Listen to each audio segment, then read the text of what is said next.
لیکن یہ کہ امام مہدی کی حکومت قائم کرنے کے لیے کون لوگ آئیں گے؟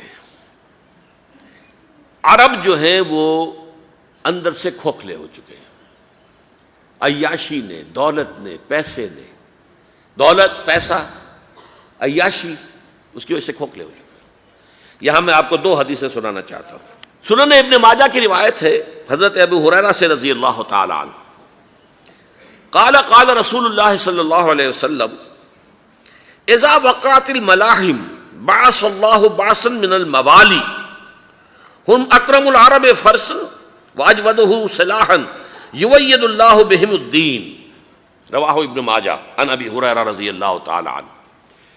جب ملاحم کا دور شروع ہوگا تو اللہ تعالیٰ اٹھائے گا ایک لشکر یا لشکروں پر لشکر موالی میں سے۔ موالی کون ہے؟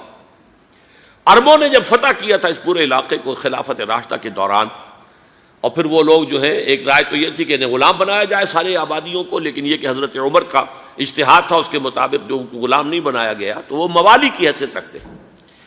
عربوں میں دم نہیں ہے، موالی میں سے لشکر اٹھیں گے کہ جو در حقیقت حضرت مہدی کی حکومت کو قائم کریں گے۔ دوسری حدیث سنیے، عن عبداللہ ابن الحارث رضی اللہ تعالی عنہ، اور یہ ابن ماجہ کی روایت ہے، قال قال رسول اللہ صلی اللہ علیہ وسلم یخرج الناس من المشرق فیوطئون للمہدی یعنی سلطانہ، لشکر نکلیں گے، لوگ آئیں گے مشرق سے، اور وہ حضرت مہدی کی حکومت کو جمائیں گے اور قائم کریں گے۔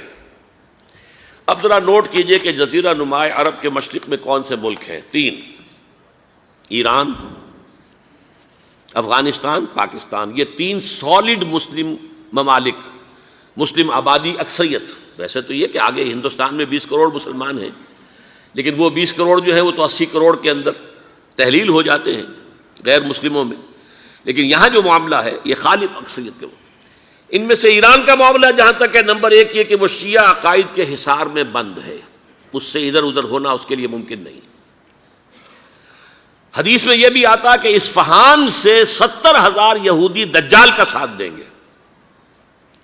لیکن بہرحال خراسان ایک صوبہ ہے افغانستان کا اس وقت بھی، شمال مشرقی کونے میں، مجھے امید ہے وہاں سے خیر کی، کیونکہ خراسان کا لفظ وہاں پہ شامل ہے، اور حضور کی حدیث میں بعد میں آپ کو سناؤں گا کہ خراسان سے فوجیں چلیں گی جو یروشلم کو دوبارہ حاصل کریں گی، فتح کریں گی۔ جیسے پہلے یروشلم کھویا عربوں نے تھا، دوبارہ حاصل کیا تھا کرد نے، کرد خون صلاح الدین ایوبی رحمۃ اللہ علیہ، ایسے اب پھر عربوں نے کھویا ہے، لیکن لینے والے خراسان سے لشکر آئیں گے۔ یخرج من خراسان رایات سود لا یردھا شیء حتی تنصب بإیلیا، خراسان کے علاقے سے کالے علم لے کر لشکر چلیں گے جن کے رخ کو کوئی موڑ نہیں سکے گا جب تک کہ وہ جا کر یروشلم میں نصب نہ ہو جائے۔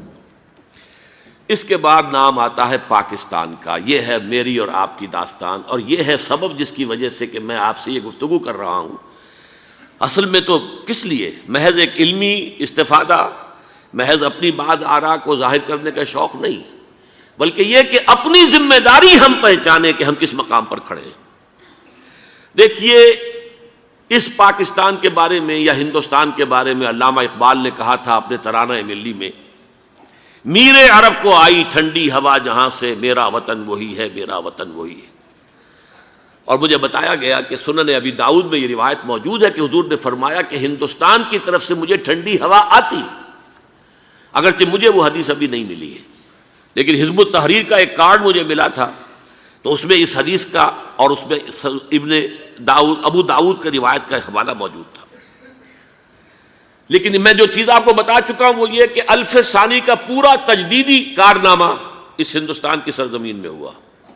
مجدد الف ثانی شیخ احمد سرندی، شاہ ولی اللہ دہلوی، سید احمد بریلوی، وہ تو ہمارے پاکستان میں آ کر جو ہے ان کا خون جذب ہوا ارض پاکستان میں۔ پھر شیخ الہند مولانا محمود حسن۔ تحریک خلافت چلی تو صرف ہندوستان میں چلی اور کہیں نہیں چلی۔ آزادی کی تحریک چلی پوری دنیا میں، وہ نیشنلزم کی بنیاد پر چلی، ملے نیشنلزم، عرب نیشنلزم، ترک نیشنلزم۔ ہمارے ہاں چلی تو اسلام کے نام پر، پاکستان کا مطلب کیا؟ لا الہ الا اللہ۔ پھر پاکستان قائم ہوا معجزے کے طور پر، بلکہ نازل ہوا ہے لیلۃ القدر میں، انا انزلناہ فی لیلۃ القدر، جیسے قرآن نازل ہوا لیلۃ القدر میں، یہ پاکستان بھی نازل ہوا لیلۃ القدر میں۔ اس کا برقرار رہنا ابھی تک معجزہ ہے۔ ہندو یہ سمجھتا تھا، کانگریس سمجھتی تھی کہ جھٹپٹ ختم ہو جائے گا۔ پھر یہ کہ اس کا قرارداد مقاصد کا پاس ہو جانا، مزید بھی اور اضافی دفعات دستور میں آ جانا، اب کمرشل انٹرسٹ کو ربا قرار دے کر حرام قرار دینا، یہ سارے لینڈ مارکس ہیں کہ جو اشارہ کر رہے ہیں کسی چیز کی طرف، معاملہ کدھر جا رہا ہے۔ پھر یہ کہ یہ جو 14ویں صدی کے مجدد تھے شیخ الہند، اس کے بعد سے کچھ ایسی شخصیتیں عظیم پیدا ہوئی ہیں ہند میں، جن کو میں سمجھتا ہوں کہ 14ویں صدی کے مجدد اور 15ویں صدی کے مجدد کے درمیان یہ 15ویں صدی کے مجدد کی راہ کو سیدھا کرنے والے، جیسے کہ حضرت یحییٰ نے کہا تھا میں تو آنے والے کا راستہ سیدھا کر رہا ہوں حضرت عیسیٰ کے لیے، ایسے ہی 15ویں صدی کے لیے امام مہدی کے لیے راستہ صاف کرنے والے سب سے پہلے علامہ اقبال، جنہوں نے اسلام کا تصور دین کی حیثیت سے دوبارہ زندہ کیا ہے، ورنہ اسلام ایک مذہب کی شکل اختیار کر چکا تھا۔ پھر مولانا مودودی، مولانا ابوالکلام آزاد حکومت الہیہ کے نعرے کے ساتھ میدان میں آئے۔ یہ اقبال نے جو تصور پیش کیا تھا اس پر عملی جد و جہد کے لیے حزب اللہ قائم ہوئی۔ نوٹ کر لیجئے 11 برس کا فرق ہے عمر کا علامہ اقبال کے اور ابوالکلام کے، اور 1913 میں جب حزب اللہ قائم کی ہے اس وقت علامہ اقبال کی ملی شاعری اپنے عروج کو پہنچ چکی تھی۔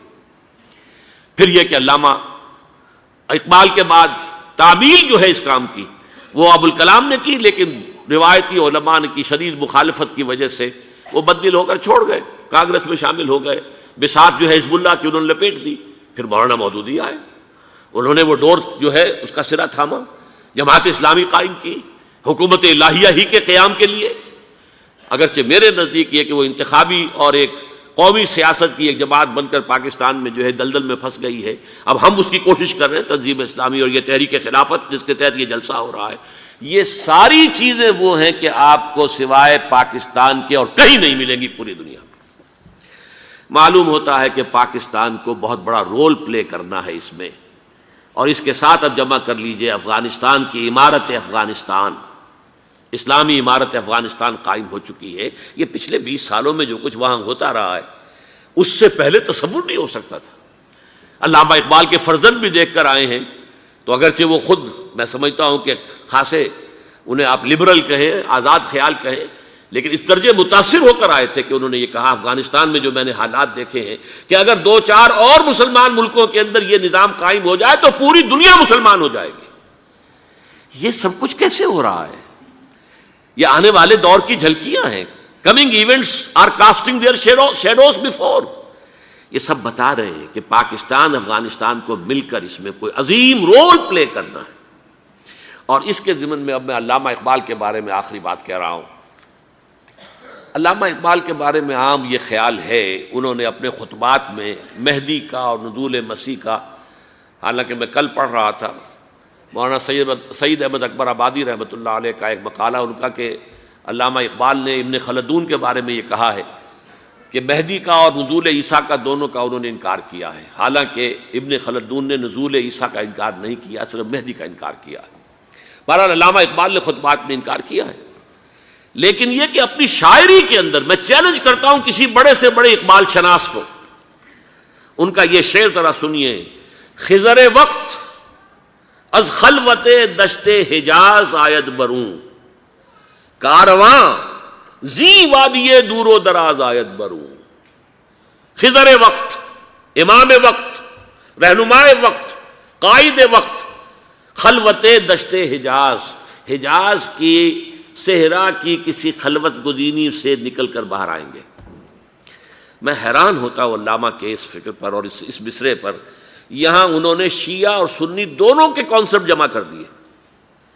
شیعہ کا کانسیپٹ یہ چھپے ہوئے کسی غار میں وہاں سے برآمد ہوں گے، اور ہمارا کانسیپٹ میں ام سلمہ رضی اللہ تعالیٰ عنہ کی حدیث سنا چکا، چھپے ہوئے ہوں گے وہ وہاں پر، مدینے سے نکل کر آ کر مکے میں چھپ جائیں گے۔ اس خانہ جنگی کی حالت میں لوگ ان کی طرف دیکھ رہے ہوں گے، سوچتے ہوں گے انہیں میدان میں آنا چاہیے، کوئی پارٹ پلے کرنا چاہیے، امت کی رہنمائی کرنی چاہیے، لیکن وہ چھپیں گے، وہ کارہ ہوں گے، وہ اس ذمہ داری کو قبول نہیں کرنا چاہیں گے، جا کے چھپ جائیں گے مکے میں، وہاں سے مکے والے انہیں نکالیں گے، اور وہ کارہ ہوں گے، انہیں بالکل یہ پسند نہیں ہوگا کہ یہ ذمہ داری اٹھائیں۔ تو خضر وقت از خلوت دشت حجاز آیت بروں، کارواں زی وادی دور و دراز آیت بروں۔ کارواں جو چلے گا ان کی مدد کے لیے اس وادی دور و دراز، اس زی عظیم وادی دور و دراز، یہ وادی سندھ ہے۔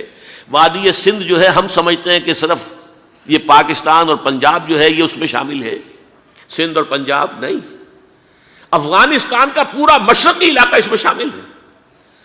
جیسے دریائے جہلم سندھ میں جا رہا ہے، جیسے دریائے گلگت سندھ میں آ کر ملتا ہے، جیسے دریائے چناب اور راوی اور جہلم اور یہ سب جا رہے ہیں اور آ رہے ہیں، اسی طرح دریائے کابل کہاں سے آ رہا ہے، دریائے گومل کہاں سے آ رہا ہے، ٹوچی کہاں سے آ رہا ہے، یہ سارا جو ہے ڈرین جو ہو رہا ہے ایسٹرن جو ہے پارٹ آف افغانستان، یہ سب وادی ہے۔ اس وادی کے یہ دو حصے ہیں، ایک حصہ جو ہے یہ ادھر پاکستان میں ہے اور اسی وادی کا دوسرا حصہ جو ہے وہ افغانستان میں ہے۔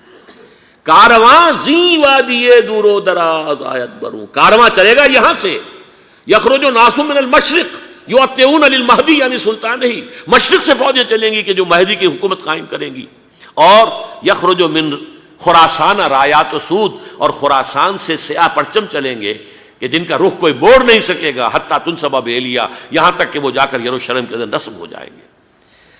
حضرات، میں ایک میری گفتگو کا حصہ باقی تھا لیکن میں اسے چھوڑ رہا ہوں، اس لیے کہ گلوبلائزیشن جو اس کی ہوگی، جو خلافت علی منہاج النبوہ کی تجرید کامل حضرت مہدی کے ہاتھوں عرب میں ہوگی، اس سے پہلے اس کے لیے محنت، کوشش، جد و جہد پاکستان اور افغانستان میں ہو چکی ہوگی جو اسے سپورٹ کرے گی اور وہاں جا کر حکومت قائم کرے گی۔ اس کے بعد گلوبلائزیشن کا جو مرحلہ اس کا ہے وہ حضرت مہدی کے ہاتھوں نہیں ہے، وہ حضرت عیسیٰ ابن مریم ان کے نزول کے بعد ہے، جن کے نزول کے بعد دجال کا خاتمہ ہوگا اور یہودیوں کا استحصال ہوگا، مسلمانوں پر بھی بڑی تکالیف عربوں پر آئیں گی، شدائد آئیں گے، لیکن یہ وہ میں حصہ ملتوی رکھتا ہوں کسی دوسری محفل اور کسی دوسری مجلس اور